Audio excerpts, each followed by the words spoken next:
बहुजन India news today मध्ये आपलं स्वागत आहे। आता जाणून घेऊया ताज्या घडामोडी। खासदार बळवंत वानखडे यांच्या आश्वासनानंतर विहिगाव येथील उपोषण स्थगित। आपण पाहत आहोत बहुजन इंडिया न्यूज टुडे। चला तर पाहूयात आजच्या ताज्या घडामोडी।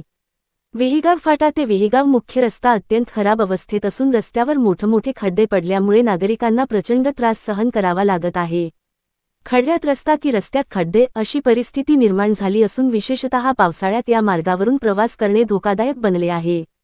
या रस्त्यावर अनेक अपघात घडल्यामुळे नागरिकांमध्ये तीव्र नाराजी व्यक्त होत होती। या पार्श्वभूमीवर सामाजिक कार्यकर्ते व पत्रकार फिरोज कुरेशी आणि सामाजिक कार्यकर्ते भगवान अभ्यंकर यांनी रस्त्याच्या दुरुस्तीसाठी उपोषण सुरू केले होते। त्यांच्या या आंदोलनाला स्थानिक नागरिकांचा मोठा पाठिंबा मिळाला। दरम्यान अमरावती लोकसभेचे खासदार बळवंत वानखडे यांनी उपोषण स्थळी भेट देऊन परिस्थितीची पाहणी केली। यावेळी त्यांनी संबंधित अधिकाऱ्यांशी चर्चा करून 10 दिवसांत रस्ता दुरुस्तीचे काम पूर्ण करण्याचे आश्वासन दिले। खासदारांच्या आश्वासनानंतर फिरोज कुरेशी व भगवान अभ्यंकर यांनी उपोषण मागे घेतले व उपोषण स्थगित करण्यात आले।